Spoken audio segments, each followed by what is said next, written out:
Sir, could you be my husband? Just for one day?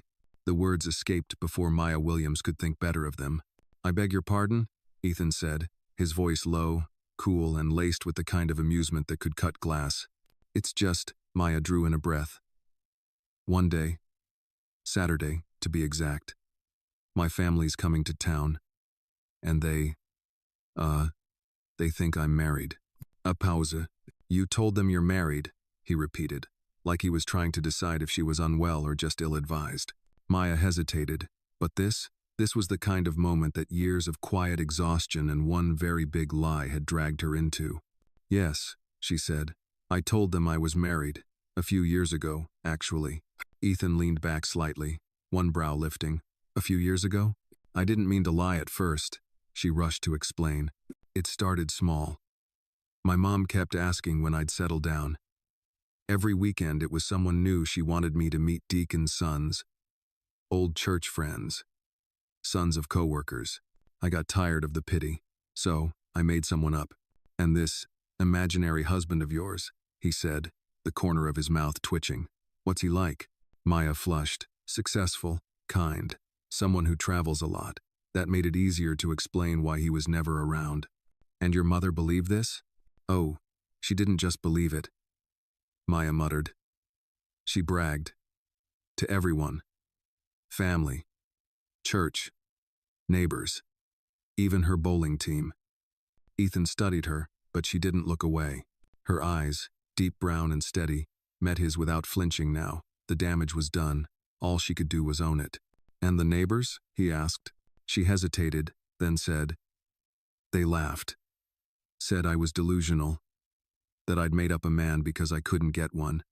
She offered a tight smile. One lady said I should sell the story to Hallmark. Ethan didn't laugh, but something shifted in his expression just slightly. Not pity, something quieter. He picked up the Mont Blanc pen from his desk, then set it down again. So now, he said slowly, your family wants to meet him. Saturday, she confirmed. They're coming for my grandmother's 70th. It's a big deal. My mom's flying people in from Atlanta. My uncles are driving up from Texas. There's going to be ribs, pound cake, you name it. And everyone's expecting to meet my husband. Maya swallowed. Just a day, Saturday, my family. No. The word cracked through the room like a whip. Her heart lurched. I wouldn't ask if I wasn't desperate. Ethan rose from his chair, movements controlled, dangerous in their stillness. You walked into my office, he said slowly, voice frost-cold, to ask me, a man you barely know, to pretend to be your husband. Do you realize how insane that sounds? Maya's breath shook. I know it sounds crazy. It doesn't sound crazy. His gaze hardened. It sounds pathetic. The word hit her like a fist to the chest. Pathetic. Her lips parted, stunned, but he wasn't finished. You think this is some fairy tale? That powerful men stroll into your life and save you because you can't manage your own family pressure? His voice sharpened. Grow up, Miss Williams. I didn't mean... He moved so abruptly that Maya instinctively stepped back. Ethan reached the door with a swift stride and pulled it open to dismiss her, the force shaking the frame. The heavy door brushed her shoulder. She lost balance, stumbling backward and dropping the folder. Papers scattered across the polished marble like broken wings. She hit the floor. A stunned silence followed, thick, humiliating, suffocating. Her pride burned, but the ache in her chest was worse than the sting of the fall. For a heartbeat, neither of them moved. Ethan's jaw clenched. He hadn't meant to knock her over, but the damage was done. Slowly, painfully, Maya pushed herself onto her knees, gathering the papers with trembling fingers. Her shoulder throbbed.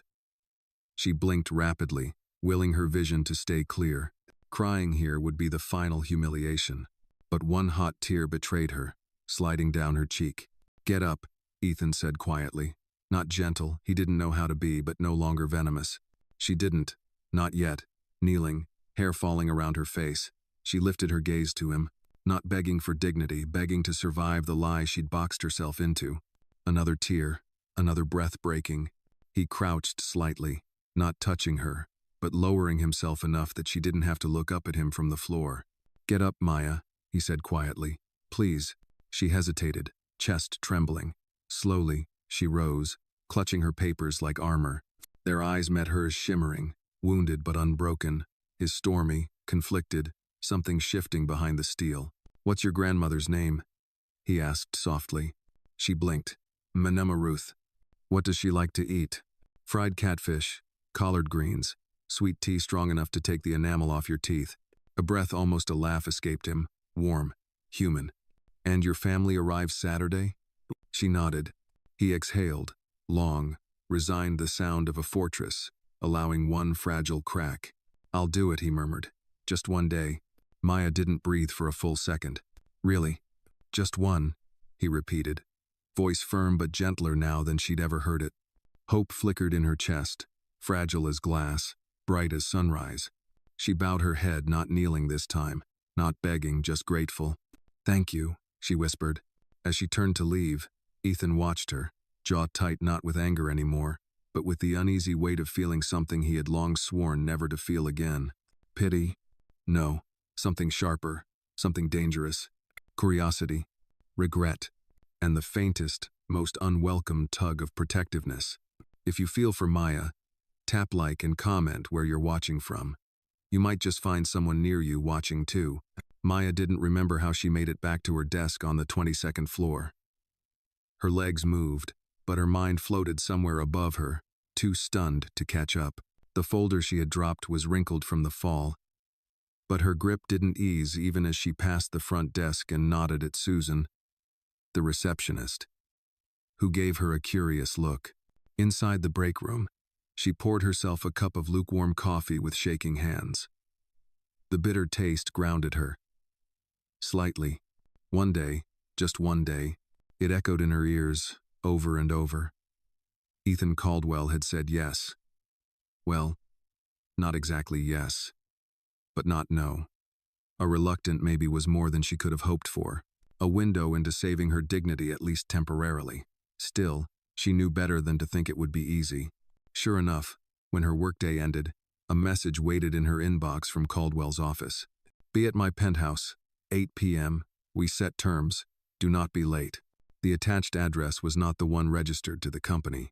It was an exclusive high-rise in the West Village, a building she'd only seen in real estate gossip blogs, the kind of place where even the doorman had NDAs. At 7:59 p.m., Maya stood in front of a glass elevator, stomach in knots. She had changed into a navy blouse and simple black slacks, but next to the gleam of the lobby's marble floors, she still felt like an imposter.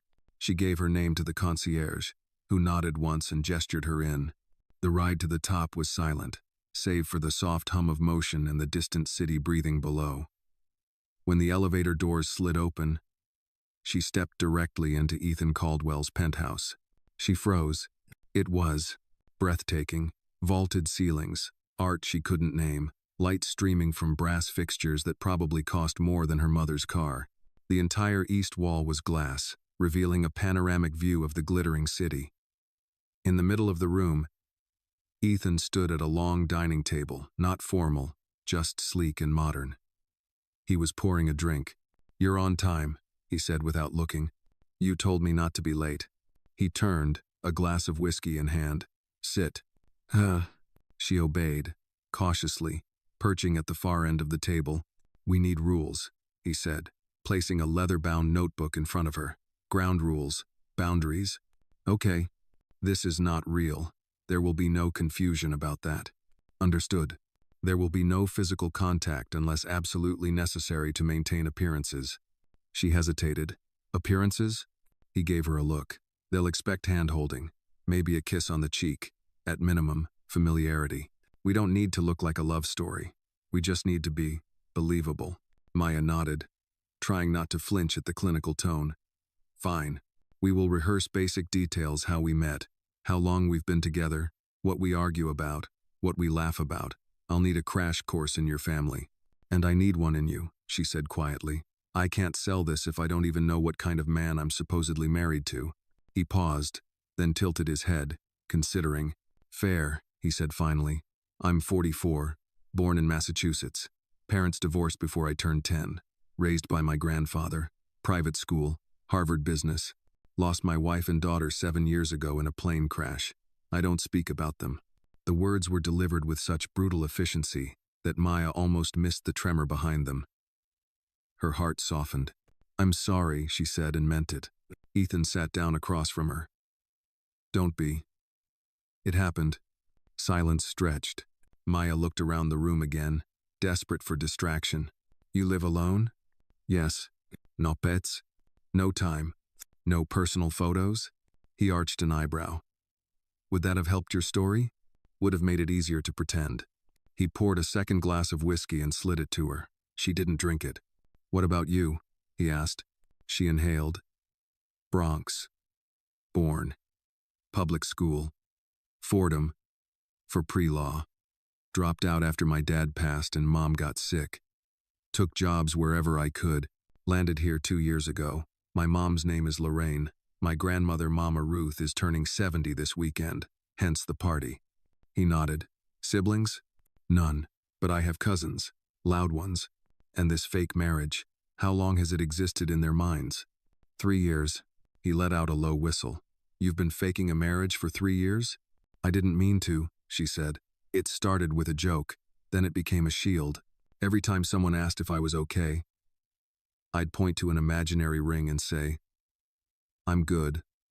After a while, they stopped asking. I didn't have to explain why I was tired, or why I was working weekends, or why I missed every baby shower and wedding.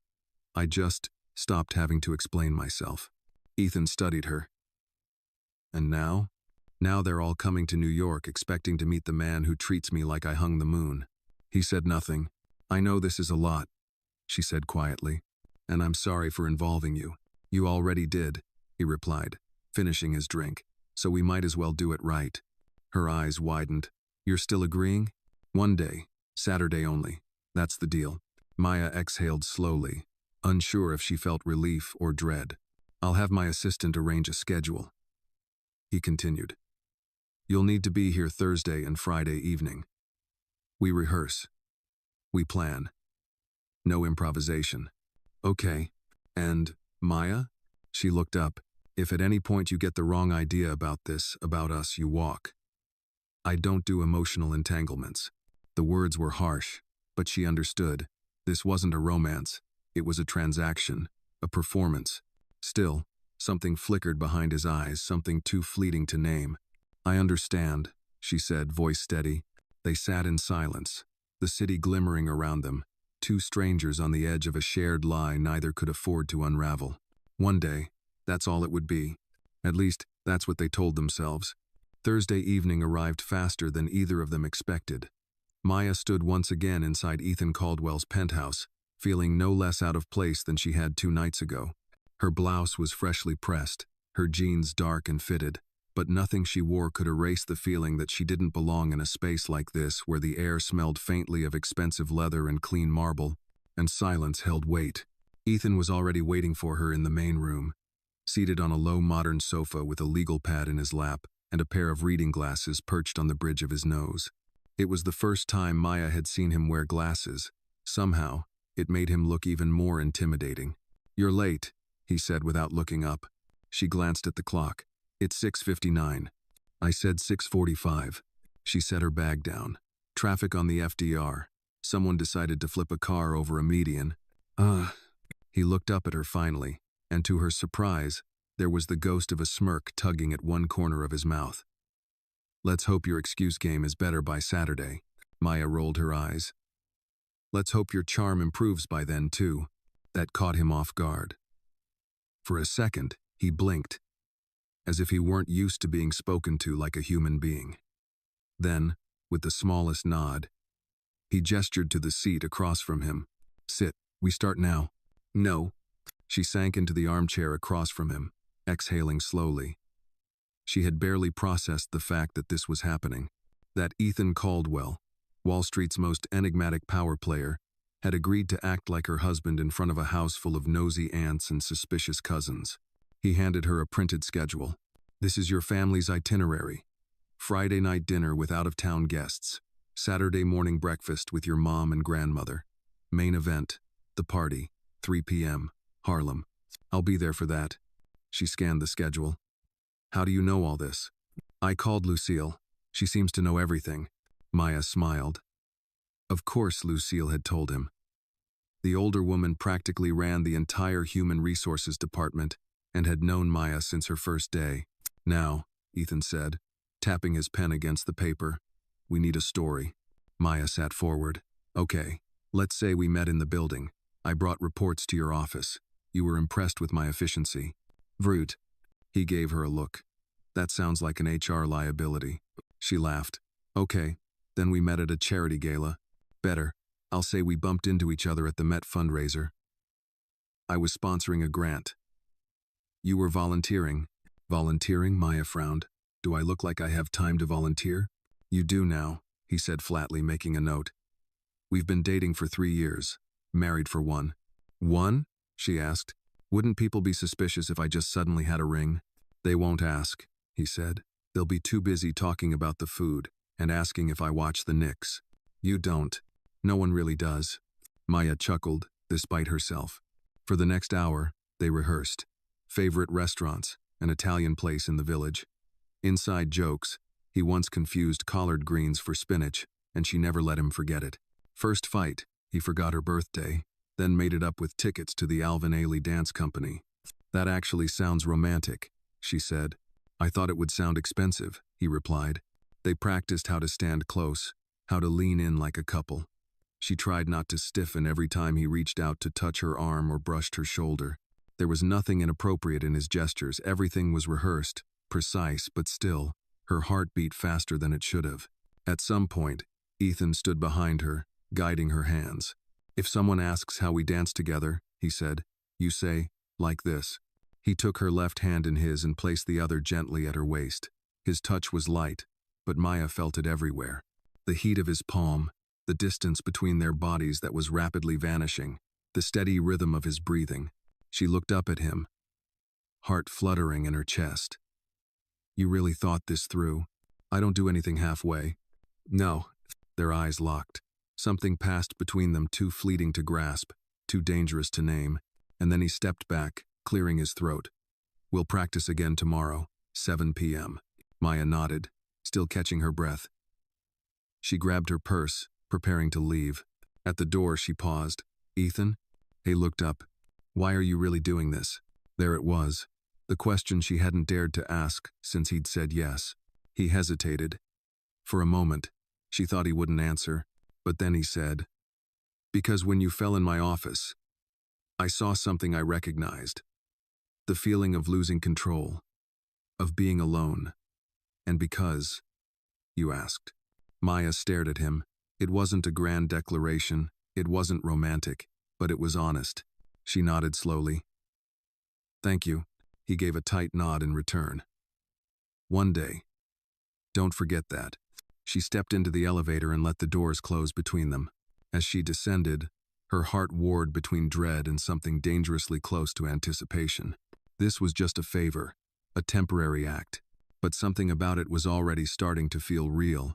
The restaurant was an old Harlem favorite, brick walls, brass light fixtures, and the kind of soul food that reminded people of Sundays at Grandma's. Lorraine Williams had picked the place, of course. Mama Ruth insisted on collard greens done right, and Maya's family didn't mess with places that thought cayenne pepper was too spicy. Ethan arrived at precisely 6:45 p.m., dressed down if tailored charcoal slacks and a navy sport coat counted as down. Maya watched him step out of the black town car and button his coat with the kind of calm practiced only by people who'd never had to chase buses or cut coupons. She was already waiting at the host stand, stomach in knots. When he approached, she caught a glimpse of the server's expression, half awe, half curiosity. It wasn't every day someone who looked like Ethan Caldwell strolled into their neighborhood. You're early, Maya said, offering a stiff smile. You're nervous, he replied. I hide it better than you think. He glanced at the restaurant. This your usual? For family stuff, yeah. It's not a boardroom, but it's real. He looked around, then back at her. Real is good. What? The host led them to the back room where Maya's family had already gathered. Laughter erupted the second they entered. Aunt Janice was holding court about a car accident involving a shopping cart. Cousin Desmond was playing something loud on his phone, and Mama Ruth sat in the center like a crowned queen, smiling warmly at the chaos. Then the room quieted. All eyes turned to Maya. And to Ethan. He straightened a little, like instinct. The same way one might do before stepping into a shareholders' meeting. Maya touched his wrist softly and whispered, "Relax. You're not being audited." He looked at her with the faintest smirk. "Not yet." "Baby!" Lorraine's voice rang out as she stood up, arms already outstretched. "You didn't say he was this tall." Maya barely had time to brace herself before her mother was hugging Ethan, then stepping back to assess him like a rare artifact. "My goodness," Lorraine said, half joking. "You sure you married her?" There was laughter, but Maya stiffened. Ethan didn't flinch. He took Lorraine's hand, kissed it lightly. "It's one of my better decisions." Lorraine blinked, clearly impressed. "Oh, he's smooth."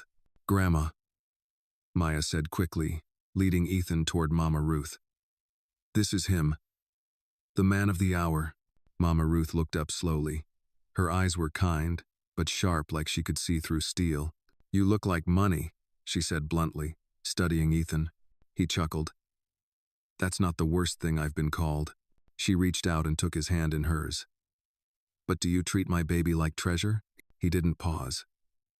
"She's the most grounded person I've met. Honest, determined. Sometimes brutally honest." Maya blinked. Mama Ruth smiled, satisfied. "Then sit, eat, and don't let them bully you." Dinner began with catfish platters, candied yams, and a million questions disguised as small talk. Cousin Desmond leaned over. "So, what do you do again?" "Finance," Ethan replied. "Like, stocks and stuff?" "Something like that." "How rich are you?" "Desmond," Maya hissed. Ethan didn't blink. "Depends on the day." There was a pause, and then, laughter. Ethan had charmed them. Or at least, most of them. After the second round of cornbread, Uncle Benny leaned in, fixing Ethan with a look. "You from money?" Ethan took a sip of water. "No. My grandfather ran a hardware store." Benny nodded slowly. "Good. Just making sure you understand where she comes from. Maya's not a brand. She's blood." Ethan's jaw tightened slightly, but he gave a respectful nod.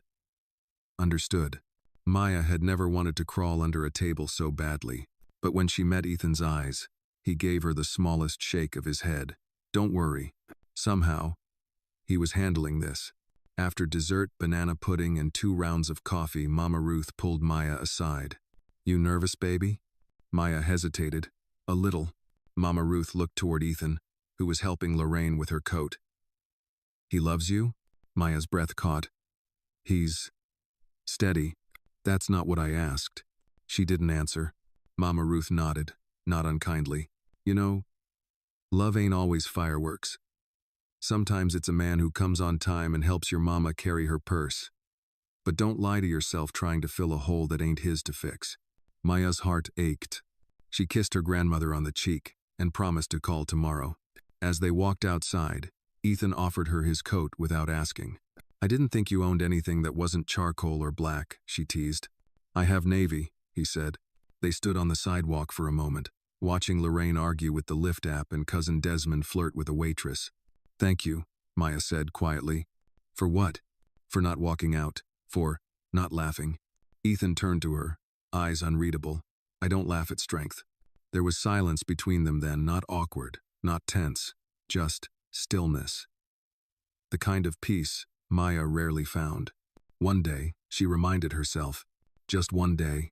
But the way Ethan looked at her now really looked made her wonder if one day was already too short. Friday night arrived on a gust of autumn wind, the kind that carried the scent of roasted chestnuts from sidewalk vendors and signaled that winter wasn't far behind. Maya stood in front of the full-length mirror inside Ethan's penthouse guest suite, smoothing down the front of the cocktail dress she'd borrowed from Lucille, elegant but simple, the kind of dress that whispered grace instead of shouting glamour. She felt strange in it, like she was trying on someone else's life. The party was just a day away, and tonight's rehearsal dinner would be the final test before everything went public. Ethan had suggested a small, private mock dinner, just the two of them, so they could rehearse the pacing, the dynamic, the intimacy of being a believable married couple. Except the word intimacy rattled around her mind a little longer than she liked. When she stepped into the main living space, Ethan was already there, adjusting the cuffs of his white shirt. He wasn't wearing a tie tonight. The top button was undone. Sleeves rolled to the elbows. Somehow, that made him even more disarming, less like a CEO, and more like a man who could walk into your kitchen on a Sunday morning and ask if you wanted eggs. He looked up when he heard her. Maya froze. His gaze lingered longer than necessary, flicking over the curve of her shoulders, the way her curls framed her face, the soft fabric of her dress. He didn't speak at first, just nodded, slowly. "You look convincing," he said finally. She lifted an eyebrow. "That's all I'm going for, right?" A pause. Then, "Right." He stepped aside, gesturing toward the dining table where 2 plates sat beneath warm lighting. No caterer, no assistants. Just a home-cooked meal. Or so she thought. "Wait," Maya said, sniffing the air. "Did you cook?" "I called in favors." She grinned. "So, you ordered takeout and plated it?" "Presentation is everything," he replied smoothly, pulling out her chair. She sat, trying not to enjoy how naturally the gesture came. The food smelled amazing: herbed salmon, roasted vegetables, cornbread with honey butter. "This is our story," Ethan said as he sat across from her. "I want it clean, seamless, no cracks." Maya nodded. "We met at the Met Gala. I was volunteering. You noticed my handwriting on a donation ledger and asked if I was in finance." He smirked. "That's how I flirt?" "Apparently. And we got married a year ago, quietly. Small ceremony, no press." My mother was furious we didn't invite the whole church." He chuckled. "What do we fight about?" Maya thought for a moment. "You don't take vacations. You check your phone during dinner. You think frozen pizza is an acceptable breakfast." "It is," he said. They both laughed. Then she asked, "What do we love about each other?" The question lingered. Ethan set his fork down slowly. "We respect each other's space. You challenge me. You don't let me bulldoze you like everyone else does." Maya blinked. "You?" she asked quietly. He looked at her. No humor in his eyes now. "You remind me what being human looks like." It wasn't rehearsed. It wasn't on the script. It was honest. Maya's heart beat too loudly in her chest. She looked down at her plate, unsure how to respond. This wasn't supposed to get personal. Ethan stood abruptly, walking to the window. The city glowed outside, millions of lights, none brighter than the tension pulsing between them. "I forgot what it was like to sit at a table and laugh," he said, more to the glass than to her. "To feel uncomplicated." She joined him slowly, her heels soft against the polished floor. "It's not uncomplicated," she said. "It's pretend." He turned to her. "Is it?" She met his gaze. "It has to be." For a long moment, neither of them spoke. Then Ethan pulled something from his pocket, a velvet box. He opened it, revealing a simple but beautiful wedding band. Platinum. Understated. Real. "We'll need this tomorrow," he said. "Symbolism matters." Maya stared at it. "You bought a ring?" "I had it already. Belonged to my grandmother." Her breath caught. "Ethan, I can't." "You're not keeping it. Just wearing it." She nodded, slowly, reaching out. Her fingers brushed his as she took the ring, and for the first time, she felt the weight of the lie she was about to tell, not just to her family, but to herself. This was no longer a story she could keep at arm's length. He slipped the ring onto her finger, careful, deliberate. Their hands lingered longer than necessary. When she looked up at him, she found something fragile in his eyes. Not love, not yet, but something hovering near the border of possibility. "You ready for tomorrow?" he asked. She exhaled. "I don't think anyone's ever really ready to lie to everyone they love." He gave a half smile. "Then let's make it a beautiful lie." "No." As the clock ticked toward midnight, they stood together, ring on her hand, ghosts in their chests, and a promise between them that felt more real than anything either of them had held in years. One day, one lie, and maybe, just maybe, something dangerously close to truth. The sun filtered through the blinds in soft golden stripes, the kind that made everything look more peaceful than it actually was. Maya woke before her alarm, heart already racing. It was Saturday. Game day. The day her lie would walk into a room, smile, shake hands, and convince her entire family that he loved her. And it had to be perfect. Her apartment was quiet except for the rustle of her grandmother's dress bags, the faint hum of a gospel playlist Mama Ruth insisted on playing while getting ready, and the nervous thrum of her own heartbeat. Her mother and grandmother were already fussing in the other room, arguing gently about head wraps and which shoes matched which dress. Maya showered quickly, then changed into the ivory wrap dress she'd chosen for the party. It wasn't a bridal look, not entirely, but it had just enough elegance to say, "This woman is loved." At 11 a.m., a sleek, black town car pulled up in front of her building. Ethan stepped out in a tailored suit, dark blue, crisp, white shirt, silver cufflinks. Not flashy, just precise. And devastating. Maya stood at the curb, hands trembling slightly as she clutched her clutch. Ethan's eyes met hers. "You look married," he said simply. She smiled. "You clean up okay yourself." The car ride was quiet for a while, filled with the sound of city traffic, and her nerves tap dancing across her ribs. Finally, Maya broke the silence. "You sure you want to go through with this? I said I'd be there. That was before you met my Aunt Lottie." He glanced at her. "How dangerous is she? She once slapped a politician at a wedding because he called cornbread cake." Ethan gave a rare, soft laugh. Duly noted. By the time they arrived at the community center in Harlem, guests were already spilling out onto the sidewalk. Laughter echoed from the open doors, and the smell of barbecue and baked macaroni hung in the air like perfume. As they stepped inside, all heads turned. A hush, then murmurs, and then applause. Maya blinked. They were clapping. For her. For them. Ethan instinctively reached for her hand, and she let him. Their fingers laced naturally, as if they'd been doing this for years. He leaned in slightly, his voice just above a whisper. "Smile, Mrs. Caldwell." Her cheeks flushed not just from the name, but from how effortlessly he wore the role. Confident, calm, every inch the devoted husband. They moved through the crowd like royalty, stopping to shake hands, pose for pictures, receive congratulations. Maya didn't deserve but needed more than she'd admit. Cousin Desmond offered a salute. Aunt Lottie narrowed her eyes, clearly skeptical. But Ethan met every look with steady charm. Even when Mama Ruth stepped forward and held his face in her hands. "You take care of my baby today," she said, "or I'll forget Jesus long enough to hurt you." Ethan didn't flinch. "Yes, ma'am." The party surged around them, music, speeches, dancing, but Maya barely heard any of it. She was watching Ethan. Watching him hold babies. Talk sports with uncles. Compliment casserole with practiced ease. And for a few surreal hours, the lie became a balm. She wasn't a failure. She wasn't alone. She was married, respected, complete. Just for today. During the toast, Maya stood beside Ethan as cousin Erica clinked her glass. "To Maya and Ethan," Erica said, beaming, "who proved that love can be quiet but mighty. May your days be long and your fights be short." There was more applause. And then, unexpectedly, Ethan reached for the mic. Maya's breath caught. He hadn't rehearsed this. "Thank you," he said, voice low but clear. "Maya and we didn't plan to be here today. Life has a way of surprising you. Sometimes you meet someone, and they don't fit the mold. They challenge you, they humble you, and somehow, that's what makes them unforgettable." His eyes found hers. "Maya made me believe again.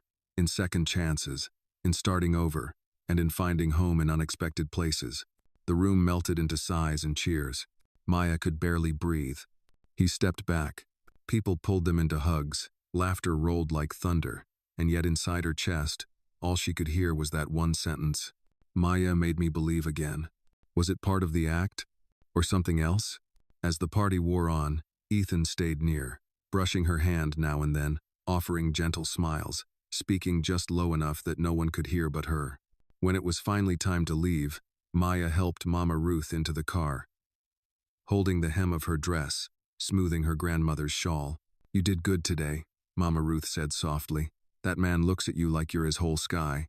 Maya looked away. "It's just for today, Grandma." Mama Ruth took her hand, squeezed it. "Even pretend flowers bloom if you water them enough." As the car pulled away, Maya stood in the street with Ethan. the evening breeze cooling the heat of the day. "Well," she said, voice quiet, "that was something." He looked at her for a long moment. Then gently, "We pulled it off." "Yeah. No.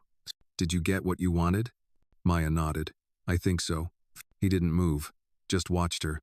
And then softly, "Did I?"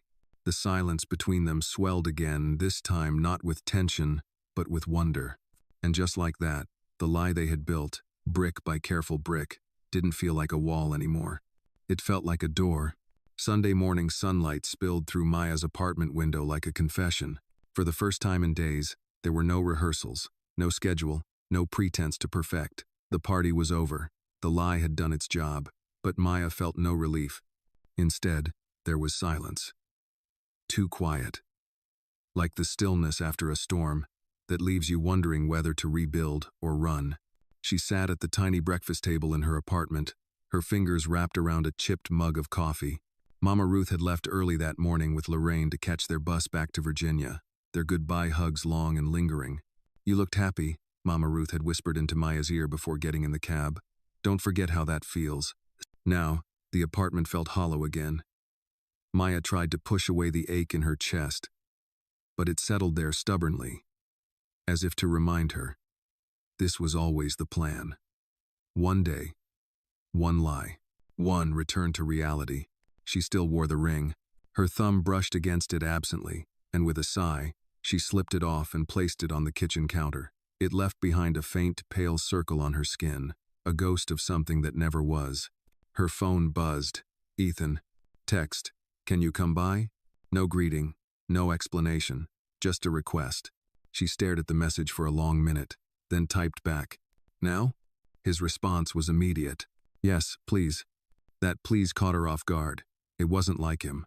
Ethan Caldwell didn't ask. He directed. The softness unsettled her more than any silence ever could. 30 minutes later, she was standing once again in the elevator of his penthouse, hands clammy, heart uncertain. She wasn't sure what to expect. A debrief? A thank you?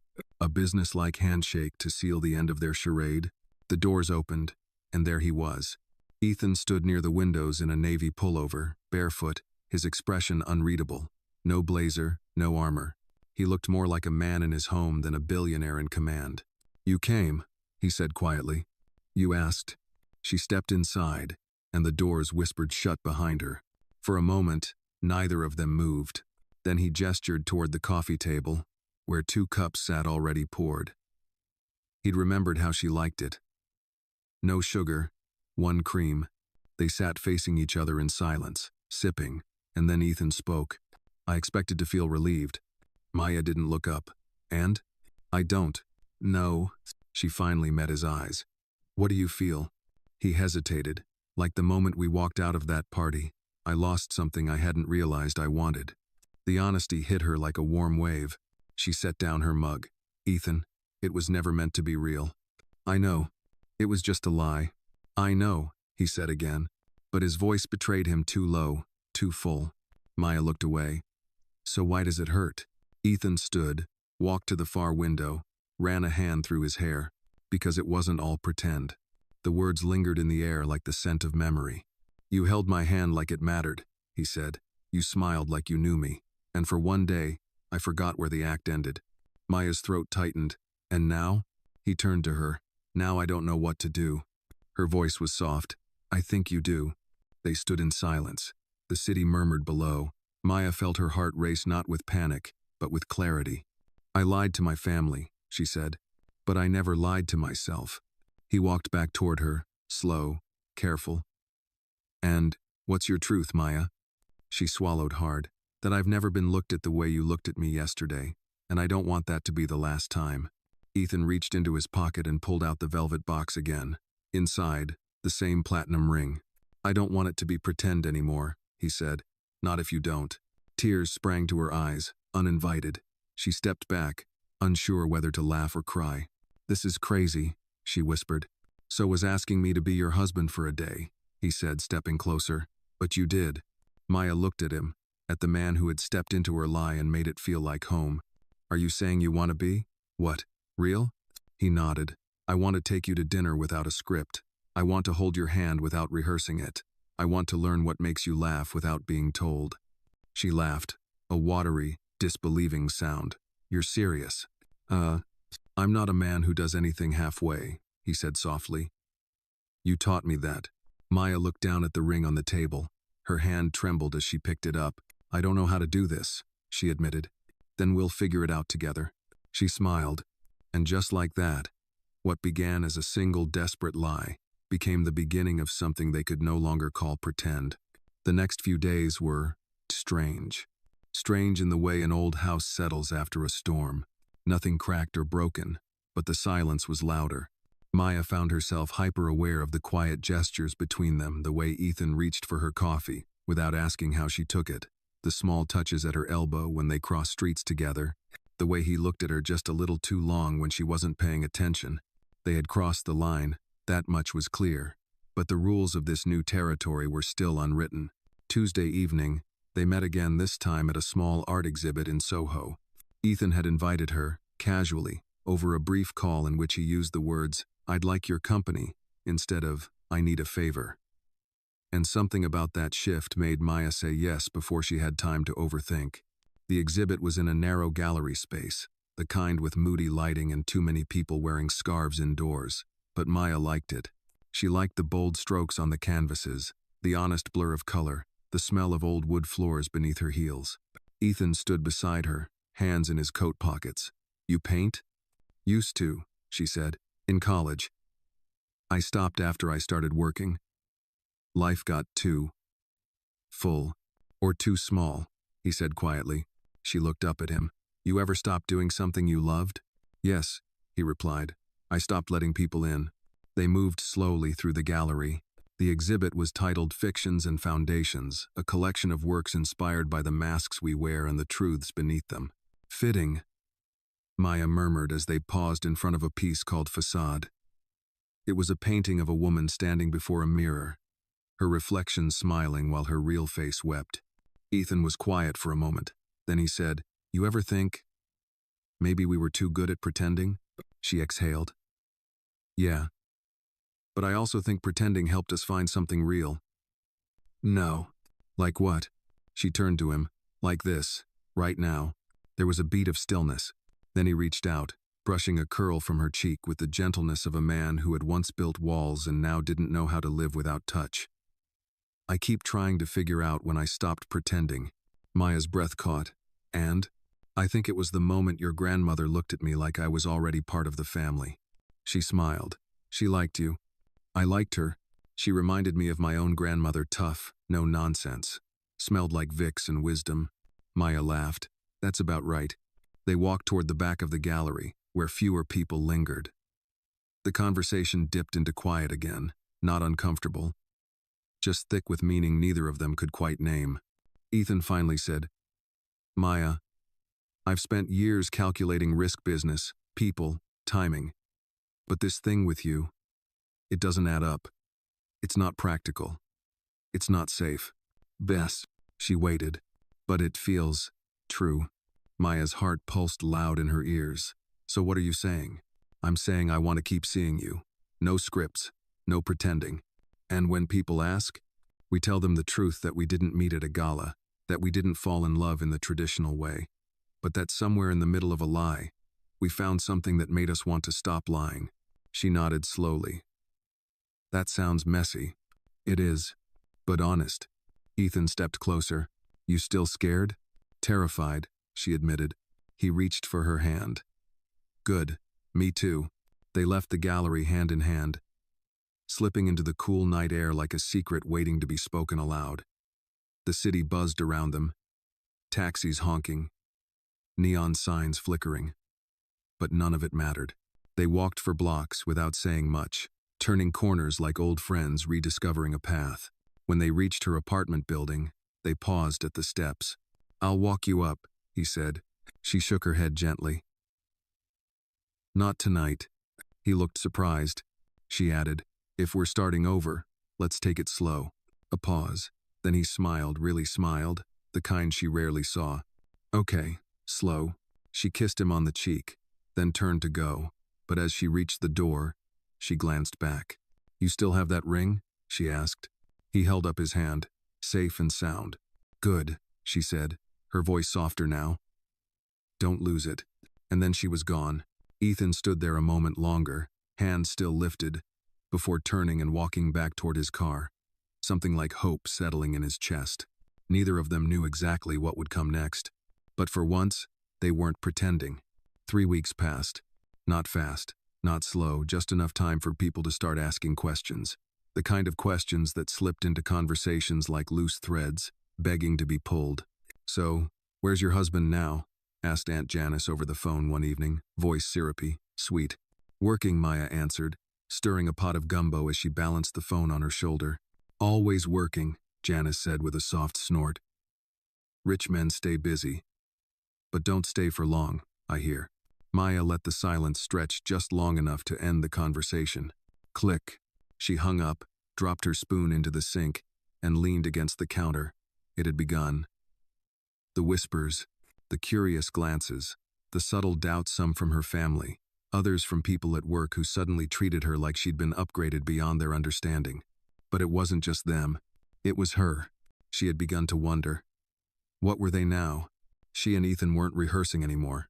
They were seeing each other dinners, late walks through Riverside Park, quiet mornings at his penthouse with jazz playing low while he read the news and she sipped coffee in his oversized hoodie. But they hadn't labeled it, hadn't dared define it. Still, when Ethan sent her a message late that evening, "Come by if you're awake. I need a break from spreadsheets insanity," she went. When she arrived, he was barefoot, shirt untucked, glasses slightly askew. She had never seen him look more undone, or more real. "I needed to see someone who isn't asking for projections," he said as she slipped her heels off. "You're in luck," she replied. "I only demand wine and full attention." "Nah." He poured her a glass, handed it to her, and they sat together on the balcony, overlooking the city. The kind of view that made people believe in dreams again. "Had a call from my mother," Ethan said after a while. "Oh?" She heard about the party. An old business partner of hers has a niece who was there. Words getting around. Maya stiffened slightly. "And, what did she say?" "She wants to meet you." The wine soured on her tongue. "Meet me?" He nodded, taking a slow sip from his own glass. "Next week. She's flying in." "Ethan," she said carefully, "do you realize what that means?" "I do. It's not pretend anymore. You can't present me to your mother like I'm a line item. She'll see through it. I don't want to present you. I want to introduce you as someone I care about." The silence was thick, honest. Maya swallowed hard. "And if she doesn't approve?" He met her gaze. "I'm not asking for her approval." Something in her chest unclenched at that. And yet, she wasn't ready to feel relief. Not entirely. Later that night, as she slipped one of his shirts over her head and walked barefoot through his apartment, she paused at a side room she hadn't noticed before. The door was ajar. Inside, a tidy office, minimalist desk, framed black and white photos, and one portrait that stopped her cold. A woman, elegant, light-skinned, angular features, sitting beside a much younger Ethan. She wore pearls, and her expression was fixed in something between pride and steel. His mother. Maya stared at it until she heard his voice behind her. "You found hair?" She turned. "She looks strong." "She is. And difficult, but not unkind." Maya hesitated. "Does she know I'm black?" Ethan took a breath. "She hasn't asked, but I suspect she knows." "Ethan." He closed the distance. "I don't care how she reacts." "But I do," Maya whispered, "because if she disrespects me, I won't smile through it, and if she questions who I am to you, I will walk away." His jaw clenched, but he nodded. "And I'll follow." Her throat tightened. "Don't say that unless you mean it." "I do." He stepped even closer. "But you have to trust me enough to let this happen." She looked at him for a long moment. Finally, she nodded. "One condition," she said. "Name it." "You tell her the whole truth. No stories. No fancy gala introductions. You tell her we started as a lie. And that somewhere along the way, we started telling each other the truth." Ethan stared at her, then placed a hand gently at her jaw, leaned in, and kissed her with a slowness that felt like a vow. "No more lies," he murmured. The next morning, Maya woke in Ethan's bed alone. She heard his voice from the hallway, soft and measured. "No, Mother," he was saying. "She's not from our world. That's the point." A pause. Yes, I know what I'm doing. Um, Another pause. And then, because she's not impressed by my last name, she's not afraid of me. And when she looks at me, I don't see legacy or numbers. I see a man. Maya pulled the covers up to her chest, heart pounding. His voice dropped. That's the kind of woman I want in my life. You can choose to meet her, or not. But I'm not changing the truth for anyone. Not even you. Click. She heard the phone hang up, and she realized in that moment Ethan Caldwell had just crossed a line too. He wasn't pretending anymore either. The penthouse never felt colder than it did the morning Evelyn Caldwell arrived. She entered like she owned not just the space, but the oxygen within it, poised, silent, and polished in a cream cashmere coat that swept the floor behind her like a royal train. Her pearl earrings gleamed under the foyer chandelier, and her silver gray hair was pulled into a chignon so precise, Maya thought it might have been sculpted. Ethan greeted her with a quick, almost reluctant hug. Evelyn barely returned it. I expected someone to meet me at the airport, she said calmly. I sent a car. I said someone, not something. Maya stood at the edge of the hallway, unsure whether to step forward or retreat entirely, but Ethan's eyes found hers steady, silent, inviting. Mother, he said, gesturing. This is Maya. There it was. The moment, Evelyn turned slowly, her eyes sliding over Maya like a scanner, taking in everything from her natural curls, the simple dark green blouse, to the silver locket resting above her collarbone. Miss Williams, Evelyn said, voice clipped but not rude. So you're the woman my son believes is more important than optics. Maya blinked. Optics? Ethan stepped in. Mom, Maya isn't. But Maya raised a hand gently. It's all right. She approached Evelyn calmly, extended her hand. Thank you for making the trip. Evelyn didn't shake it. She simply looked at it, then met Maya's eyes. I believe in understanding before pleasantries. So let me ask plainly. What is it you want from my son? Maya felt Ethan stiffen, but she kept her voice even. Respect, honesty, and a relationship that neither of us has to hide. Evelyn's brows lifted, impressed or surprised. Maya couldn't tell. And love? The older woman asked. That too, Maya said, though we're still learning what that means. A pause. Evelyn finally turned to Ethan. You've changed. I've grown, he said. And this growth. It includes rewriting our family legacy with a girl from Harlem and a fabricated wedding story. Ethan's jaw tightened. It includes me making choices based on my heart, not your social calendar. Evelyn turned to Maya again. You lied. Yes, Maya said without flinching.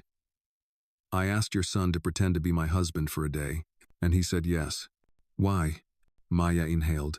Because I was tired of being seen as less than by the people who were supposed to love me the most. Because I let fear write my story for too long. And because I never expected to meet someone like Ethan. Evelyn's eyes narrowed slightly. You realize this, whatever this is, won't be easy. You'll face assumptions, rejection, from people who think bloodlines define worth. I already have, Maya said. And yet you're still here? Yes, Maya answered. Because I'm not ashamed of who I am. Evelyn went quiet. Then, she moved toward the sitting room without a word, the silence stretching taut. Ethan and Maya followed. Coffee was served by the housekeeper. No one spoke for several long minutes. Finally, Evelyn set her cup down and folded her hands in her lap. You remind me of someone, she said to Maya. Maya blinked. Who? My mother.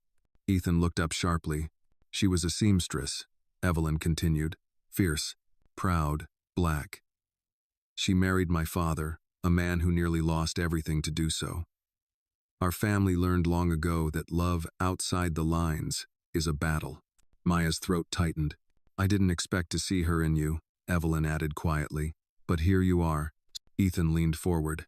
Are you saying you approve?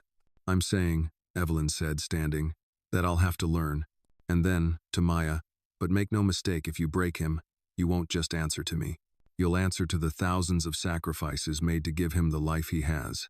Maya stood as well. And if he breaks me? Evelyn paused then, very softly, smiled. Then I'll be the one who holds him accountable. It was the closest thing to a blessing Maya would get. But somehow, it was enough. That evening, Ethan stood beside Maya in the kitchen, watching her slice vegetables for dinner. She likes you, he said. Maya laughed. She tolerated me. She respected you. That's better. No. A pause. Then Maya said, you didn't tell me about your grandmother.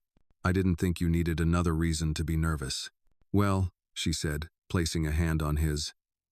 Thank you for letting me walk into that fire anyway. Ethan turned, looked down at her, his expression unreadable. I don't want to hide you. Maya smiled. I think your mother just made sure we never could. He leaned in, rested his forehead against hers. Then let's stop pretending completely. No. She closed her eyes, letting his presence settle over her like warmth. No more lies, she whispered. Outside, the city kept moving, unbothered. Inside, they were finally still. The first real snow came that night. By morning, the city was draped in white rooftops dusted like powdered sugar, cars buried under thick blankets, sidewalks shimmering with the crunch of salt. Maya stood by Ethan's window, coffee in hand, watching the world slow down. New York didn't stop for much, but snow made even ambition pause to admire stillness. Ethan walked up behind her, sliding his arms around her waist. You're quiet. Just thinking, she said, leaning back into him. Dangerous, she chuckled. Only when I start wondering if any of this is real. His lips brushed her temple. It's real. She wanted to believe it. Most days, she did. But even now, weeks into whatever this was, they still hadn't said it. The word. That thing that lived between longing and fear. Love. Instead, they filled the space with comfort, and for now, that was enough. Until the call came. Maya's phone buzzed on the kitchen counter. Unknown number. She almost ignored it. But something instinct maybe urged her to pick it up. Hello? A pause. Then a voice, nasal, too sweet. Miss Williams? Yes? This is Christina Keller. I work with the New York Times lifestyle section. We're putting together a profile on the city's most intriguing love stories. Your name came up. Man, Maya froze. Excuse me? Yours and Mr. Caldwell's, of course. The woman added smoothly. We're fascinated by the contrast. Corporate royalty meets grassroots heroism. And the wedding so romantic. Maya's breath caught. There was no wedding, she said automatically. A pause. Oh, that's surprising. Who gave you my number? Let's just say you've captured attention. People are curious, some even skeptical. We'd love to set the record straight with your blessing, of course. Maya ended the call. She stood frozen in the kitchen, pulse thudding behind her ears. Ethan walked in moments later, hair still damp from his shower, buttoning his shirt. Everything okay? She turned to him. Someone from the Times just called. He stopped. What? They want to do a profile on us. Our story. Ethan swore under his breath. How did they get your number? I don't know, but they know the wedding was fake, or at least they suspect. He moved toward her. I'll take care of it. Ethan, I will make one call, and it'll disappear. She shook her head. That's not the point. He frowned. Then what is? The point is, I'm tired of being something you need to manage. His face fell. I know you're trying to protect me, she said gently, but I need to be part of the solution, not hidden behind it. You're not hidden, he said quietly. You're the only thing in my life I want to show off. She softened. Then let me stand beside you, not behind. Ethan ran a hand through his hair. You're right.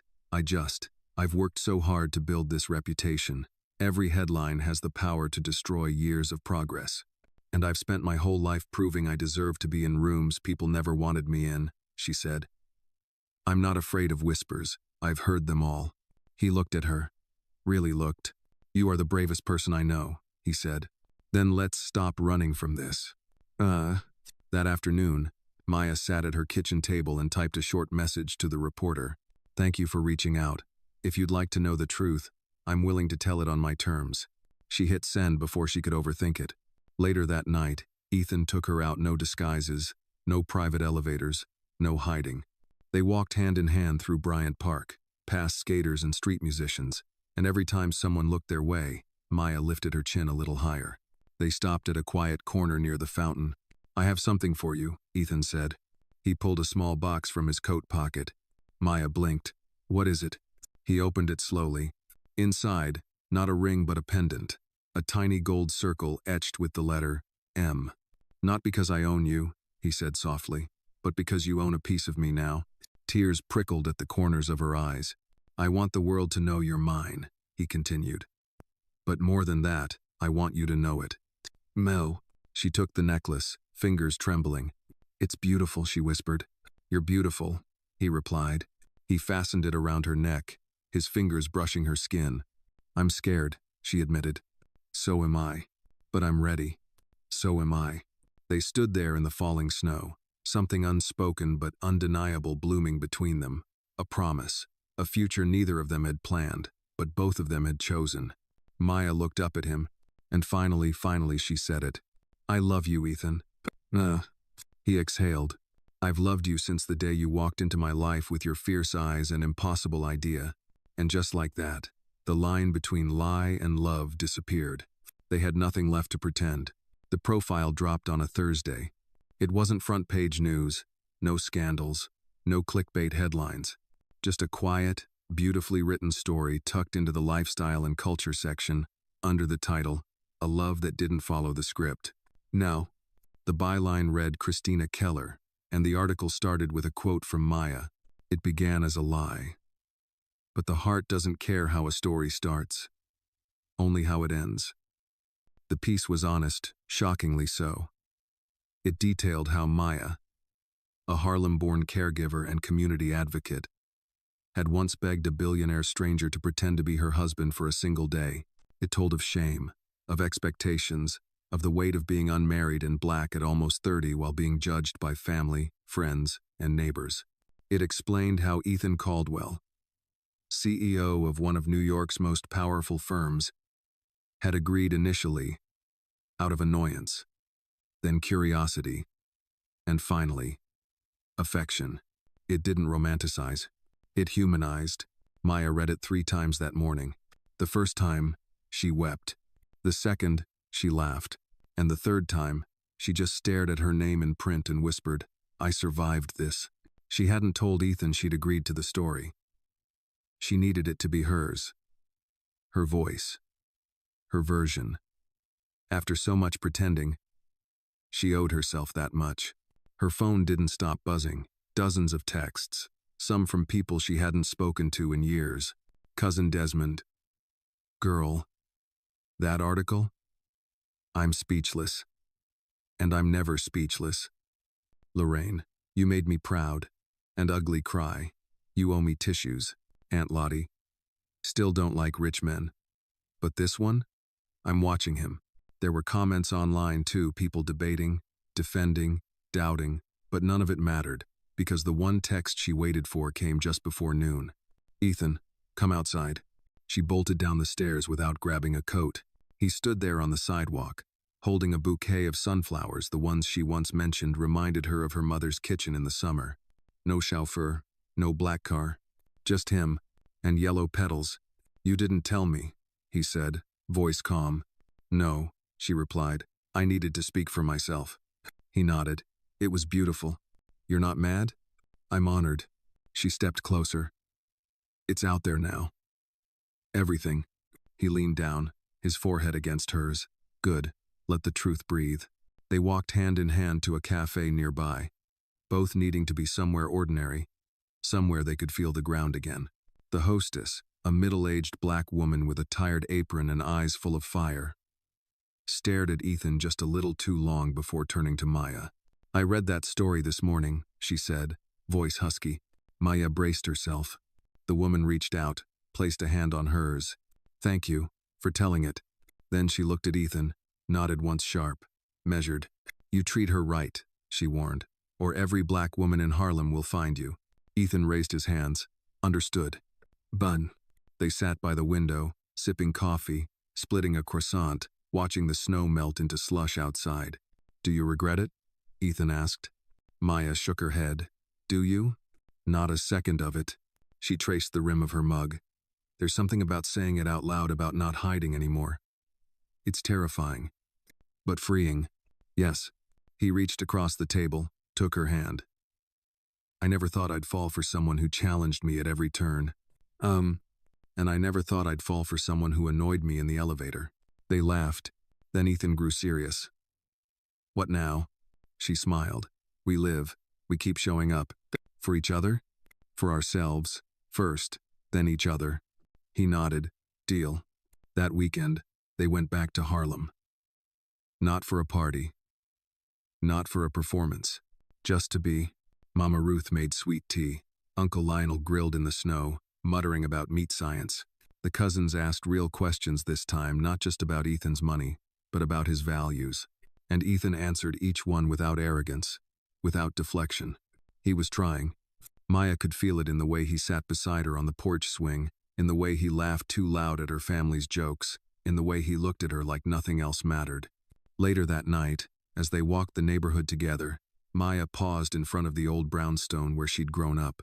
"I used to sit on that stoop and dream about escaping," she said. "Now, I think about building." Ethan looked up at the building. "Here? Somewhere like here. Somewhere I can be both proud and grounded." He slipped his arm around her waist. "Wherever you want to build, I'm ready." She leaned into him. "You sure? You taught me that love doesn't always start clean, but it can grow honest."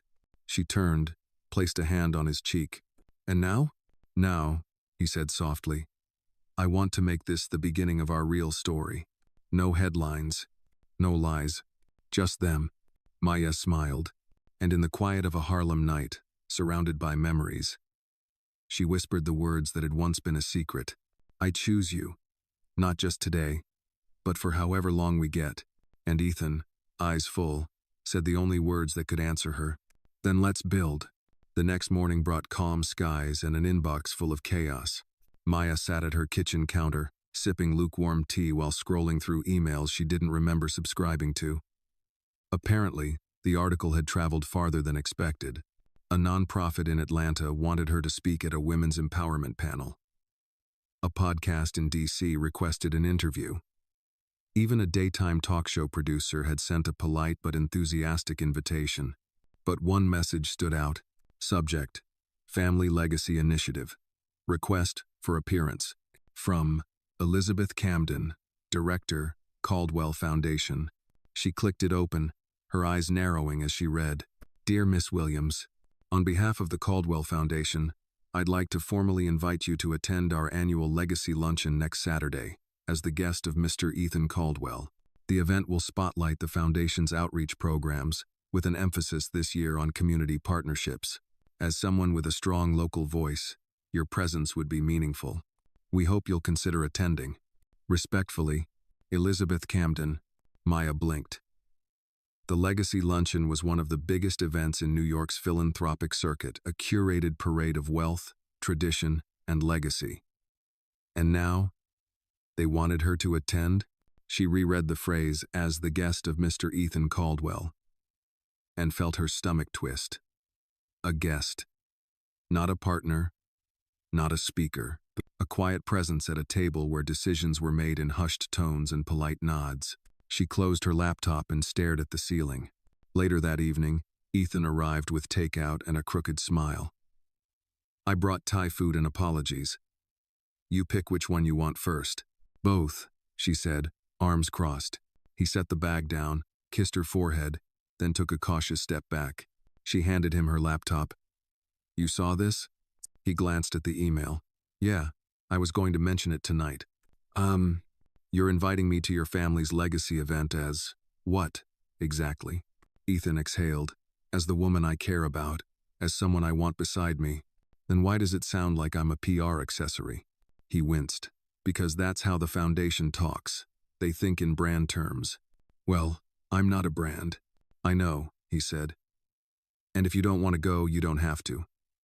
I'll back you. No questions." Maya walked to the window, her arms wrapped around herself. "This isn't about the invitation. It's about what it represents." Ethan stayed quiet. "I'm not ashamed of where I come from.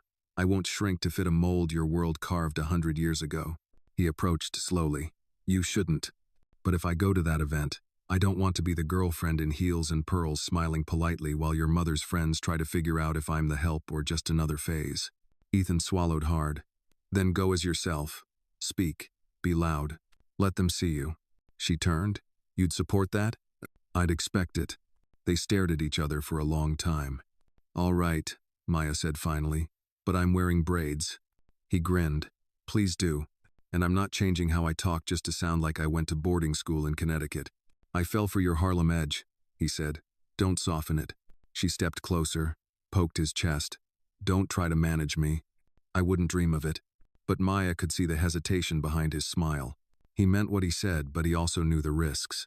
The room he was inviting her into had sharp corners, hidden rules, and eyes trained to spot anything that didn't fit.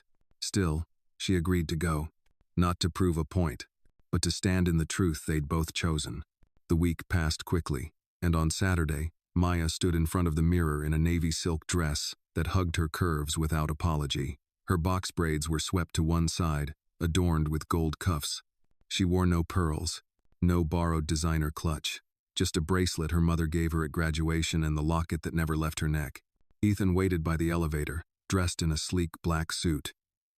When he saw her, he froze. Wow, he said. You good? She asked, adjusting her bracelet. I don't deserve you, he murmured. No, she replied with a smirk. You really don't. At the Caldwell Foundation Hall. The atmosphere was as opulent as Maya imagined: crystal chandeliers, champagne fountains, and quiet, classical music looping in the background. Faces turned when they entered, and Maya felt the room contract for half a second before resuming its rhythm. But she didn't flinch.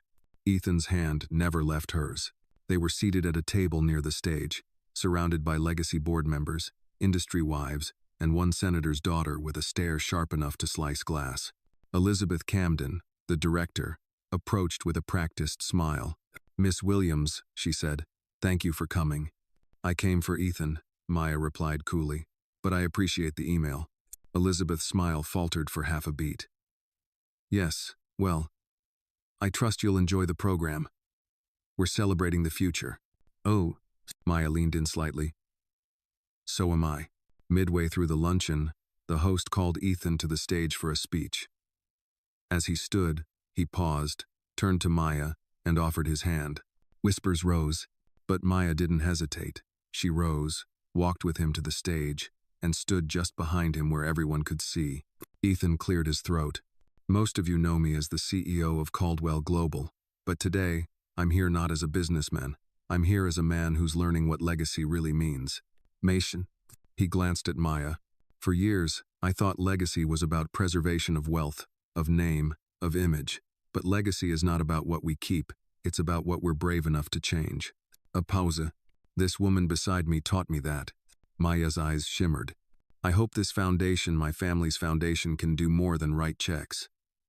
I hope it can listen, learn, transform. Because the world doesn't need more perfect stories.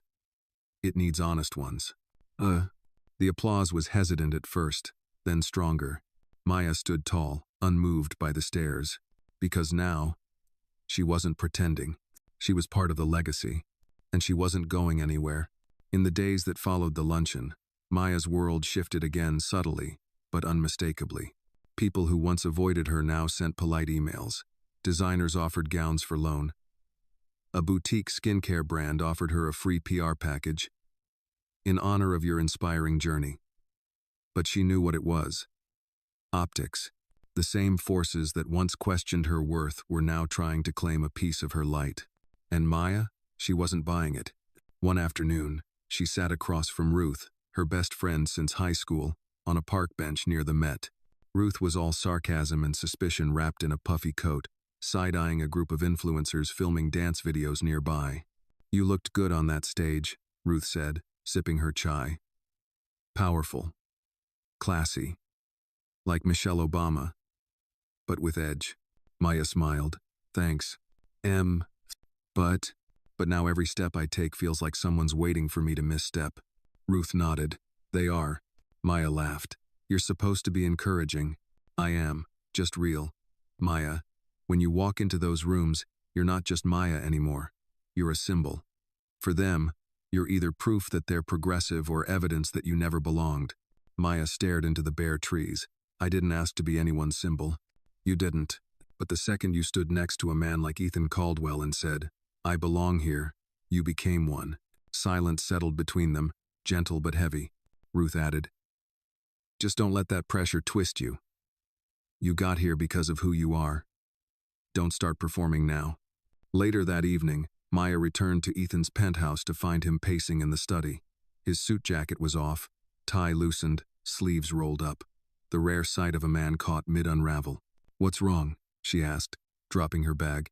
He looked up, his jaw tight. "We have a problem." She crossed the room. "Talk to me." He gestured to his laptop. "Someone leaked a report to the board. They're pushing back on the foundation's new funding allocations, especially the community programs we discussed." Maya frowned. "Why?" "They're framing it as a brand risk." He practically spat the words. "Too political, too disruptive." One of them even called it emotionally driven charity. Her stomach clenched. "You think this is about me? It's not a coincidence it happened the week after you stood next to me on stage." She crossed her arms. "So what happens now?" "I push back," he said. "I call a meeting. I make it clear that if they want Caldwell's name on the masthead, they accept what I stand for." Maya studied him. "That's a big risk." "I know. And if they don't back down?" His voice was low. "Then they'll learn what it means to try to outvote a Caldwell." But Maya didn't smile. Instead, she stepped closer. "I appreciate you fighting, but I don't want to be the reason you burn it all down." He took her hand. "You're not the reason. You're the mirror. You just helped me see the cracks that were always there." She held his gaze. "Then let's fight smart, not loud." The next morning, Maya did something bold. She called Elizabeth Camden. "Miss Williams," Elizabeth said, surprised. "To what do I owe this call?" "I'd like to speak to the board." "Well," Elizabeth's silence was almost amused. "You're not on the board." "No," Maya said, voice calm. "But I'm the subject of their whispers, their emails, and their discomfort. So I'd like a chance to speak directly." Elizabeth cleared her throat. "That's highly irregular. So is pretending your philanthropy is about justice, while quietly punishing the people who embody it." That landed. By Friday, Maya stood in the foundation's boardroom, polished but unflinching. The room was lined with portraits of old white men and the occasional stoic-looking woman in pearls. Maya met each stare with her own. "Good afternoon," she began. "I'm not here to make you comfortable. I'm here to tell you the truth." Some raised eyebrows. "I am not a risk to your brand. I'm a reflection of what your brand could be: authentic, engaged, and honest. Your discomfort doesn't come from me. It comes from the idea that someone like me, black, from Harlem, unpolished by your standards, might have something meaningful to offer." A long pause. "I didn't fall into Ethan Caldwell's life. I walked into it. And I stood beside him, not beneath. I'm not asking for your approval. I'm just letting you know that change is no longer coming. It's already here." She walked out before anyone could clap or dismiss her with empty praise. Back in the elevator, Ethan was waiting. "How'd it go?" he asked. "They didn't throw anything," she said, smirking. "That's a win." By Monday, the board sent a message through Elizabeth. The allocations would remain as planned. No public announcement. No apology. Just silent acknowledgement. And Maya? She didn't need the fanfare. She had spoken her truth. And in that quiet, unshakable way, she had won. That night, as they curled up on Ethan's sofa, the snow falling softly outside again, he whispered, "You scare them." "Nah," she chuckled. "I scare myself sometimes." He turned to her, brushing a braid from her cheek. "You've changed everything. So have you." He smiled. "Let's keep doing that." And in the warmth of shared vision, they held each other, not as a symbol, not as a scandal, but as something far more dangerous to the status quo. The phone rang just after midnight. Maya, half asleep on the couch, stirred as Ethan picked it up. His voice was groggy but alert. "This is Caldwell." A pause. Then his body stiffened. Maya sat up. He listened, silent, nodding slowly. Then, "I understand. I'll handle it." He ended the call and stood there, motionless, staring at nothing. Maya pulled the blanket off her lap. "What happened?" He turned to her, face hard to read. "It's my father." Maya blinked. Your father's been dead for 6 years. Yes. Ethan walked to the window, shoulders tight. But apparently, he left behind more than a trust fund. Her heart began to race. What does that mean? He looked at her, jaw clenched. There's a woman. Her lawyer claims she was in a long-term relationship with my father. She's filed a motion against the estate. Says he made verbal promises. Wants a piece of the foundation. Maya stood. Is this legit? She has letters, recordings. Why now? Because the world suddenly knows who I'm dating, and who I might marry.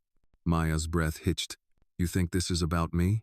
I think everything changed the moment the press saw me holding your hand. Silence fell like a hammer between them.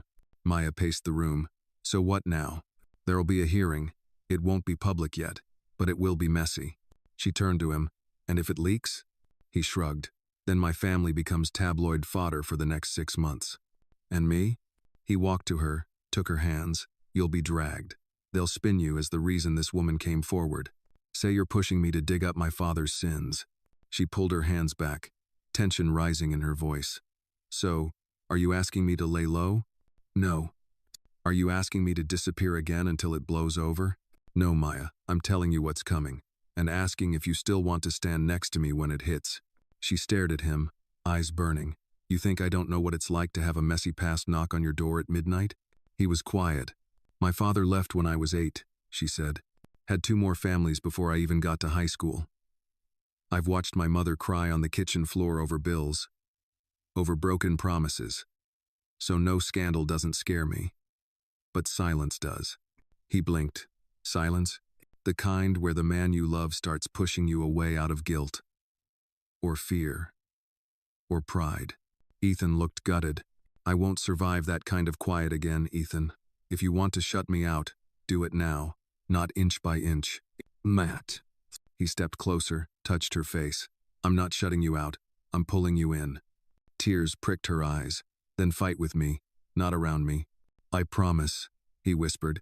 The next few days were a blur of meetings, lawyers, and guarded conversations. Ethan's legal team launched an internal review. Maya stayed close, helping where she could, even attending strategy sessions at his side despite the raised eyebrows. One morning, Evelyn Caldwell called. You've made your decision, I see, she said curtly. Maya picked up the call on speaker, Ethan listening nearby. Yes, I have, Maya said calmly. You're involving yourself in a family legal matter that has nothing to do with you. It has everything to do with me, Maya replied. Because it's not just about estate percentages, it's about legacy. And I'm not going to be silent while the press rewrites mine. Evelyn paused. Then, she's not the first woman your father hurt, but she may be the first with receipts. Maya's brow furrowed. You knew about her? I suspected. Your father had. Arrangements. I turned the other cheek for decades. We all did. But now, someone's turning the mirror on us. And it's ugly. Ethan finally spoke. Then maybe it's time we stop pretending this family was spotless. Evelyn sighed. Be careful, Ethan. You're gambling more than your reputation. You're inviting the world to pick you apart. I'm not afraid of being picked apart, he said. I'm afraid of living a life that's a lie. Evelyn didn't respond. She didn't have to. The storm came 2 days later. A leaked email from the late Charles Caldwell's estate attorney hit the press, confirming the existence of a secret relationship and the possibility of an unfiled codicil, an amendment to his will. Headlines screamed scandal. Photos of Maya from the legacy luncheon were splashed across sites with clickbait captions. The woman behind the family feud? Who is Maya Williams? From housemaid to heiress? Maya shut her laptop. I've been reduced to a plot twist, she muttered. Ethan sat beside her. Then let's rewrite the story. She looked up. How? By telling it ourselves, publicly, before they twist it further. You want us to do an interview? No. I want us to hold a press conference. Nah. She stared at him. I want to stand next to you, he said. Tell the truth, and then get back to building something worth inheriting. Maya took a long breath. Then let's do it. And in that moment, amid swirling rumors and shutter clicks, they made a quiet vow. They would face the storm together, Not as scandal, not as victims, but as truth-tellers, even if it cost them everything. The press conference was scheduled for a Monday morning at 10 a.m., a deliberate move, just late enough to dominate the news cycle, just early enough to catch the finance world off guard. Maya stood in front of the full-length mirror in Ethan's bedroom, adjusting the lapels of her charcoal blazer. It wasn't designer. It didn't need to be. She had chosen it for what it said: professional, unfazed, unshakable. Behind her, Ethan was on the phone, confirming final arrangements. His voice was calm, but his pacing betrayed him. He stopped mid-call just to look at her, the way a man might look at the sun breaking through storm clouds. "You ready?" he asked once he hung up. Maya didn't answer right away. She turned to him, eyes clear. "I was born ready. I just didn't know it until now." The press gathered in the atrium of the Caldwell Foundation building, rows of reporters, flashbulbs, and murmuring speculation. Elizabeth Camden stood to the side, arms folded, lips pressed tight. When Ethan and Maya entered the room, the hush was immediate. Maya had never walked a red carpet, never been on a movie set, but she imagined this was what it felt like, being both revered and dissected in the same breath. Ethan took the podium first. He didn't read from a paper. "I won't waste time denying what's already been confirmed," he began. "Yes, a claim has been made against the Caldwell estate. Yes, it involves a long-ago relationship my father had. And yes, it's complicated. A few pens scratched across notepads. But none of this," he continued, "is a reflection of the woman standing beside me." He turned slightly, gesturing to Maya. "She is not a scandal. She is not a story arc. She is a human being, a community builder, and the person who has made me ask what legacy really means." Then Maya stepped forward. She didn't touch the mic. She didn't need to. "I've been called a lot of things these past few weeks. Opportunist, mistress, manipulator, and my personal favorite, a maid with ambition." Her smile was wry. "But none of those words tell the truth." She took a breath. "I didn't ask for this spotlight, but now that I'm here, I'll use it. Not to defend my worth, but to remind you of yours." The room was still. "I know what it feels like to be talked about instead of to. I know what it's like to be in a room and still feel invisible. But I also know what it means to stand up. And that's what I'm doing now." Cameras clicked furiously. "I stand not just beside Ethan Caldwell, but for every woman who's been overlooked, underestimated, and misunderstood. If the world insists on putting a mic in my hand, then I'll speak for more than just myself." A low hum of respect rippled through the audience.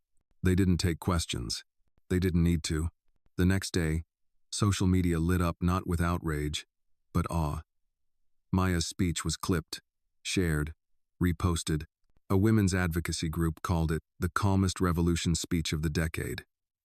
Local news anchors used words like poised, principled, and powerful. Still, not everyone was thrilled.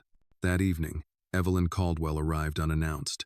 Maya opened the door to find the matriarch in a perfectly tailored coat, her silver hair styled, her lipstick immaculate.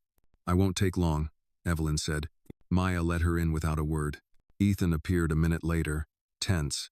"Mother, I'm not here to fight," she interrupted. "I'm here because I saw something today I didn't expect." She turned to Maya. "You didn't flinch, not once. I've watched senators crumble under that kind of scrutiny." Maya stayed silent. Evelyn took a step forward. "I spent my whole life trying to keep this family's image clean. But maybe it's time for something better than clean. Maybe it's time for real." Maya raised an eyebrow. "What changed your mind?"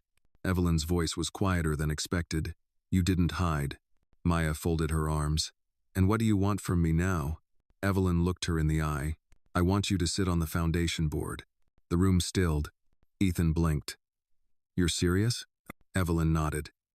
"You earned it. And more importantly, you understand something we don't." Maya studied her.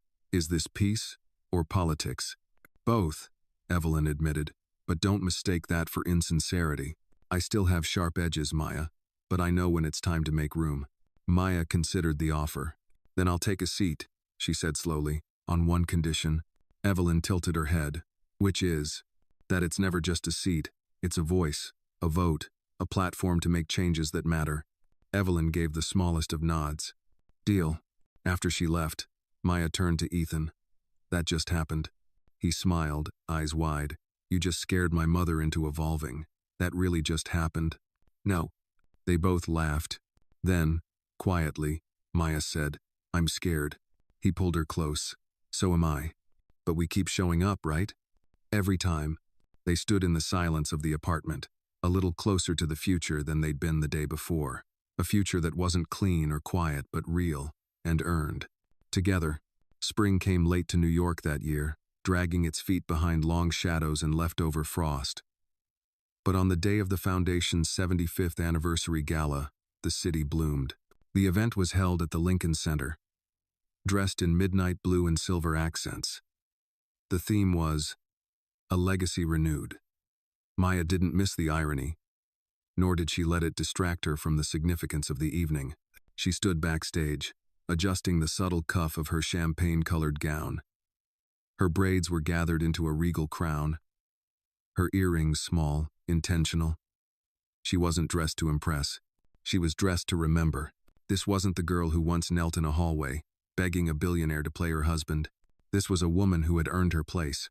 Elizabeth Camden approached with a clipboard and the tight, efficient energy of someone managing a hurricane in heels. You're closing the program, she said.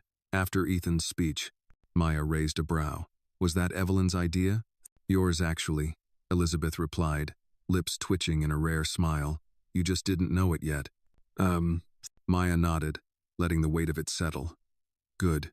The ballroom was filled with donors, press, city officials, and a few carefully chosen community leaders, people who wouldn't have made the guest list a year ago. Maya had seen the list herself and insisted on the change. Ethan took the stage first, his suit crisp, his posture steady. The audience quieted at once. Good evening, he began. A year ago, I stood on this stage and asked, what is legacy? He paused, scanning the crowd. Then his eyes found Maya. Tonight, I have a better answer. He told the room about transparency, about facing uncomfortable truths, about how legacy wasn't marble buildings or endowments but people. Change makers, truth tellers, bridge builders. He ended with her name. None of these reforms would have happened without Maya Williams. She's not just part of our story, she's rewriting it. Applause broke across the room. Then it was her turn. Maya stepped onto the stage, her heels clicking softly. She didn't carry notes. Her voice didn't shake. I used to think power lived in silence, in smiling at the right people, in never making waves. She let that sit. But silence isn't strength, it's surrender. The crowd stilled. I come from a family where we didn't have generational wealth, but we had generational resilience. A mother who worked 3 jobs, a grandmother who marched for voting rights, a neighborhood that taught me how to speak up and still sleep with one eye open. She looked toward the back row, where Mama Ruth and Uncle Lionel sat beaming. I didn't grow up in rooms like this, but I've cleaned them. A few gasps. She didn't flinch. And now I help reshape them. She closed with a promise. This foundation will not just fund change, it will live it. We will listen louder than we speak, and we will open doors that stayed shut for too long. The applause that followed was thunderous. As Maya stepped down, Ethan met her halfway. Their hands found each other easily, no hesitation, no pretense. The cameras flashed. And then he did something that wasn't on the program. He pulled her gently to the center of the stage again, and turned to the crowd. I said I had a better answer to what legacy means, he said. He looked at Maya, his voice soft but clear. It means knowing the moment when you stop protecting an empire and start building a life. Then he reached into his pocket and knelt. The room collectively exhaled. Maya froze, eyes wide, her throat tightened. Not because it's the expected thing, Ethan said. Not because of press or pressure, but because you changed me in the quiet moments, in the loud ones, and in all the cracks in between. He opened the box. A simpler ring, no diamonds, just a band smooth, gold, honest. Will you marry me, Maya Williams? The room vanished. She could still hear her mother's voice from years ago. When will you find a man who sees your worth? And then the crueler echoes from neighbors. She's too proud, too picky, too much. But now she knelt beside him. Not above, not below. Beside. Yes, she said, barely a whisper. Yes. The applause was thunder, but Maya heard nothing but her heartbeat. Later, when the cameras were gone and the guests had spilled into the streets, they stood alone on the balcony. You okay? Ethan asked. She nodded, leaning against his shoulder. I just keep thinking. This started with a lie. He laughed. And look where the truth got us. She smiled. Do you think they'll accept us? For real? I don't care if they do, he said. I care that we did. And beneath the stars, above the hum of the city that once made her feel invisible, Maya whispered the words she'd always been afraid to say aloud. I am not a guest in this life. I belong here. And for once, there was no one to contradict her. Only a man holding her hand, and a future waiting, wide open. 3 months later, the house was quiet. No reporters, no scandal, no flashbulbs catching them at awkward angles outside brunch spots or boardrooms. Just sunlight drifting across the hardwood floors of their new brownstone in Fort Greene, a house with more story than square footage, exactly as Maya wanted. She stood in the kitchen, barefoot, a chipped mug of coffee in one hand, staring at the wall where her grandmother's framed recipe for cornbread hung beside a sepia-toned photo of Ethan's great-grandfather in a wool suit. 2 worlds, side by side. She never thought that could feel natural, yet somehow it did. Ethan entered behind her, freshly showered and half-dressed, holding a newspaper folded under one arm. They're running the feature this Sunday. Maya raised an eyebrow. Who? The Times. The future of legacy. Inside the Caldwell Reformation. He made air quotes. It's overly poetic, but they got the facts right. She smirked. You sure you're ready for another media cycle? Doesn't matter. We made the changes. The board ratified the new equity initiative last week, and thanks to your new seat, they had to pass it with transparency. She leaned against the counter. And they didn't choke? Only a little. He grinned. But Evelyn backed it. She's evolving. Maya laughed. She's adapting. Let's not give her a statue just yet. They shared a warm silence. Then Ethan said, more softly, You know the gala wasn't the end. I know, she replied. He took her hand and guided her to the dining room where a large table sat unfinished. On it were files, post-its, and blueprints for the upcoming community center in Harlem. Maya had dreamed it. Ethan had funded it. And together, they were building it their way. Across one blueprint, in Maya's handwriting, was a single phrase. This time, the door stays open. She touched it now. You think they'll come? She asked. People always come when they see something real, he said. You taught me that.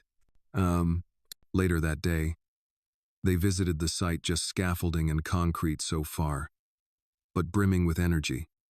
Children played across the street, weaving between fire hydrants. Old men sat on stoops debating politics and jazz. A woman with a stroller nodded at Maya as she passed, and Maya nodded back, heartful. Inside the skeleton of the new building, Ethan held her close. I used to think the most important thing I could give the world was money, he murmured. But it turns out it was you. Ugh. Maya laughed softly. I think you mean us. He kissed her temple. Us. Weeks passed. The seasons turned. And one afternoon, Maya walked into her old neighborhood with Ruth at her side, laughing about wedding invitations and terrible DJ options. It was a good day. Until they passed the corner bodega and saw Mrs. Green, the loudest of the old gossip circle, standing beside 2 women on lawn chairs. Mrs. Green eyed Maya from head to toe. Look at her now, she muttered just loud enough. Whole city watching her like she's royalty. Maya almost kept walking, but she stopped, turned, and walked straight over. Good afternoon, Miss Green, she said, her voice warm but firm. The older woman adjusted her visor. We saw you on TV. Fancy. Maya nodded. Just doing what I can. One of the women squinted. You still remember this block? I am this block, Maya said simply. Always will be. There was no applause. No headlines. Just a moment of silent recognition. And it meant more than any gala. That night, back home, she sat beside Ethan on the rooftop under a sky so wide, it made all their battles feel small. I never told you this, she said, but when I was 10, I used to sit on our fire escape and look out at the city and pretend it was mine. Ethan looked at her. You weren't pretending. She smiled, and for the first time in a long time, Maya Williams allowed herself to believe, not in fairy tales, not in perfection, but in earned peace, in messy triumph, in a love that wasn't clean or scripted, but rooted in something stronger than appearances: truth, justice, and the long, beautiful climb of becoming fully seen. She leaned her head on his shoulder and whispered, not for him, but for herself, "I am home." The wind carried it across the rooftops, and the city, once indifferent, seemed to whisper back, "We see you now." The heart of this story isn't about wealth, status, or fairy tale romance. It's about courage, the courage to speak your truth, even when the world tries to silence you. Maya Williams teaches us that real legacy isn't inherited, it's earned through honesty, resilience, and the refusal to shrink in the face of judgment. In a world obsessed with appearances, this is a story about becoming visible, on your own terms,